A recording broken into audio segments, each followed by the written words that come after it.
기도하겠습니다. 좋으신 아버지 하나님, 오늘도 저희들에게 이 아침에 시간을 허락하여 주시고 말씀을 묵상하게 하시니 감사를 드립니다. 오늘도 우리에게 주신 말씀 붙들고 하나님께서 이루어 가시는 새 역사를 향해 살게 하여 주옵소서. 우리의 삶이 때로는 어려움을 만난다 할지라도 우리 주 예수 그리스도께서 계심을 기억하게 하여 주시고, 또한 우리를 향해서 하나님의 선한 역사를 향해 인도하여 주시고, 또 용기와 희망을 주시는 그 주님을 바라보면서 주님 나라를 향해 용기 있게 살아가는 저희들이 될 수 있도록 도와 주시옵소서. 우리 구주 예수 그리스도 이름으로 기도드립니다. 네. 오늘 우리에게 주신 말씀은 스가랴 3장 1절에서 5절입니다. 주님께서 나에게 보여주시는데 내가 보니 여호수아 대제사장이 주님의 천사 앞에 서 있고 그의 오른쪽에는 그를 고소하는 사탄이 서 있었다. 주님께서 사탄에게 말씀하셨다. 사탄아, 나 주가 너를 책망한다. 예루살렘을 사랑하여 선택한 나 주가 너를 책망한다. 이 사람은 불에서 꺼낸 타다 남은 나무 토막이다. 그때 여호수아는 냄새나는 더러운 옷을 입고 천사 앞에 서 있었다. 천사가 자기 앞에 서 있는 다른 천사들에게 그 사람이 입고 있는 냄새나는 더러운 옷을 벗기라고 이르고 나서 여호수아에게 말하였다. 보아라, 내가 너의 죄를 없애준다. 이제 너에게 거룩한 예식에 입는 옷을 입힌다. 그때에 내가 그의 머리에 깨끗한 관을 씌워 달라고 말하니 천사들이 그의 머리에 깨끗한 관을 씌우며 거룩한 예식에 입는 옷을 입혔다. 그동안 주님의 천사가 줄곧 곁에 서 있었다. 아멘. 오늘 본문 3장은 하나님께서 여호수아 대제사장을 임명하시는 말씀입니다. 하나님께서 이스라엘을 대표하는 대제사장 여호수아의 더러운 옷을 벗기고 거룩한 예식에 입는 옷을 입히십니다. 이는 하나님의 백성이 죄로 더러워졌다가 징계를 받고 이제 바벨론으로 끌려갔지만 하나님은 그들을 회복시키시겠다는 의미를 담고 있습니다. 그래서 4절은 이렇게 말합니다. 천사가 자기 앞에 서 있는 다른 천사들에게 그 사람이 입고 있는 냄새 나는 더러운 옷을 벗기라고 이르고 나서 여호수아에게 말하였다. 보아라, 내가 너의 죄를 없애준다. 이제 너에게 거룩한 예식에 입는 옷을 입힌다라고 말을 하고 있습니다. 그렇습니다. 거룩한 옷, 즉 예수 그리스도의 보혈의 그 은총의 옷을 입는 거죠. 또한 하나님은 여호수아를 대적하고 참수하는 사탄을 책망하십니다. 그러면서 여호수아를 긍휼히 여기시며 죄 사함의 은총을 베푸는 것을 볼 수 있습니다. 마치 욥기를 통해서 드러난 것처럼 욥이 고난을 받지만 그 알 수 없는 고난을 통해서 하나님께서 욥을 어떻게 하시냐? 정금 같은 믿음으로 나오게 하시는 의미를 발견하듯이 하나님께서는 이스라엘의 죄에 대해서 심판하시고 바벨론의 유수 기간을 보내게 하셨지만 하나님은 그 시간을 통해서 다시 한번 이스라엘 백성들을 정금 같은 믿음의 사람으로 나오게 하시는 시간이었던 겁니다. 죄로 인해 거룩한 예복이 더러워졌지만 하나님의 자비와 긍휼하심을 통해서 그의 백성에게 거룩한 옷, 정결한 옷을 입히십니다. 또한 그것으로 끝나는 것이 아니라 정결한 관을 씌워서 다시 한번 대제사장의 직을 수행할 수 있게 하십니다. 그것은 이스라엘 백성들이 바벨론 포로기에서 돌아왔지만 무려 18년이라는 긴 시간 동안 하나님의 성전을 짓는 일을 중단했고 그로 인해서 실망하며 낙심했던 그들을 위로하기 위함이었습니다.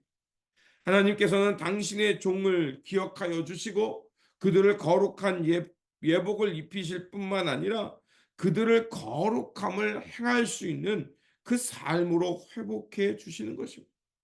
그래서 주님께서는 다시 한번 그의 나라 하나님 나라를 세워가도록 부탁하십니다. 8절과 9절에서는 이렇게 말합니다. 대제사장 여호수아야, 너와 내 앞에 앉은 내 동료들은 내 말을 들을 것이니라. 이들은 예표의 사람이라.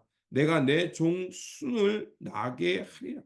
만군의 여호와가 말하노라. 내가 너 여호수 앞에 세운 돌을 보아라. 한 돌에 일곱의 눈이 있느니라. 내가 새길 것을 새기며 이 땅의 죄악을 하루에 제하리라. 바로 여호수아를 대제사장으로 세워서 이제 하나님께서 그로 하여금 하나님의 나라 새 역사를 이뤄 가시겠다고 말을 하고 있는 것입니다. 그렇다면 오늘 이 땅에 영원한 대제사장으로 하나님의 신실한 종으로 새 역사를 이뤄 가실 분은 누굽니까? 바로 예수 그리스도입니다. 하나님께서 이스라엘 백성을 회복해서 여호수아를 세웠지만 그도 실패했습니다. 그러나 바로 하나님은 진정하고 영원한 대제사장은 예수 그리스도를 통해서 이제는 이 세상 모든 죄를 단번에 해결해 주실 뿐만 아니라 우리 가운데 함께 하시면서 진정한 하나님의 나라, 영생의 그 하나님의 나라로 이루어가고 있음을 우리는 깨닫게 되는 것입니다. 그래서 4장에 보면 환상 속에서 순금 등대와 두 감람나무를 다시 한번 스가랴를 향해 보게 하십니다. 스가랴는 이 네 번째 환상을 봄을 통해서 성전의 등대와 등잔대와 두 개의 올리브 나무입니다. 바로 이것은 무엇을 말하겠습니까? 바로 여호수아를 도와서 하나님의 성전을 재건할 수룹바벨 총독을 말하는 것입니다. 그들은 성전 재건 운동을 하다가 그것이 중단되고 이제 기초공사만 세웠을 뿐 여전히 성전이 세워지지 못하고 백성들은 실망하고 이제 하나님의 나라에 대한 회복은 꿈은 저버리고 그저 자기 먹고 사는 일에 몰두하면서 하나님의 나라와 말씀은 외면했던 것입니다.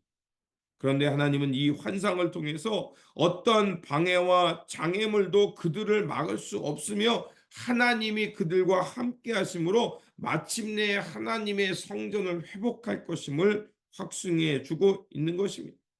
그래서 스가랴 선지자는 이런 하나님의 말씀을 맡은 여호수아와 이제 총독으로서 백성들을 이끌 그 지도자를 통해서 하나님의 예배를 세우고 하나님의 성전을 세워 갈 것임을 말하고 있는 것입니다. 그렇습니다. 하나님은 하나님의 나라를 세워 가실 때 말씀을 가르치는 자와 그 말씀을 기준 삼아서 실행해 가는 사람을 세우며 하나님의 나라를 세워 가심을 기억해 갑니다.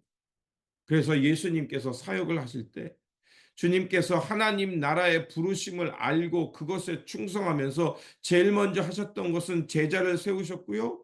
그리고 그 제자들을 통해서 뭇 백성들을 깨우시고 하나님 나라의 백성으로서 그들을 일으켜 세우셨을 뿐만 아니라 그 길을 갈 수 있도록 성령을 그들 가운데 베푸셔서 하나님 나라를 이루게 하셨습니다. 그렇습니다. 하나님께서는 오늘 이 땅에 우리를 먼저 부르셨고요. 하나님의 말씀으로 우리를 양육하셨을 뿐만 아니라 그 말씀으로 살아갈 수 있도록 성령을 충만케 하시며 우리와 함께 하나님의 나라를 세워가고 있는 것입니다. 그러므로 우리가 먼저 택함 받은 하나님 나라의 거룩한 대제사장으로서 왕과 같은 제사장으로서 하나님께서 우리를 부르신 그 하나님의 뜻을 알고 오늘도 예수 그리스도와 함께 예수 그리스도께서 주시는 성령님을 더불어서 주님께서 이뤄가시는 참되고 거룩한 그 하나님 나라, 하나님의 평화와 생명의 도성을 향해 살아가는 저와 여러분 믿음의 동역자들이 되시기를 주님의 이름으로 축원드립니다. 기도하겠습니다. 자비하신 하나님, 하나님께서는 다시 한번 이스라엘 백성들을 불 가운데서 구원내셔서 더러운 옷을 벗기시고 거룩한 예복의 옷을 입히셨고 정결한 관을 씌워서 구원의 역사를 감당케 하셨습니다. 이 구원의 은총이 예수 그리스도를 통해 우리 가운데 임하게 하여 주시고 깨닫게 하여 주시니 감사를 드립니다. 이제 주님의 택함 받은 왕과 같은 제사장으로 부름 받았사오니 언제 어디서나 예수 그리스도의 도를 따르며 규례를 지키며 하나님 나라를 이뤄가는 신실한 제사장 되어 소명을 감당하게 하여 주옵소서. 그래서 우리의 삶의 자리를 통해 하나님 나라와 하나님 나라의 평화와 생명이 흘러 넘치는 새 역사가 시작되게 하여 주옵소서. 우리 구주 예수 그리스도의 이름으로 기도드립니다. 아멘.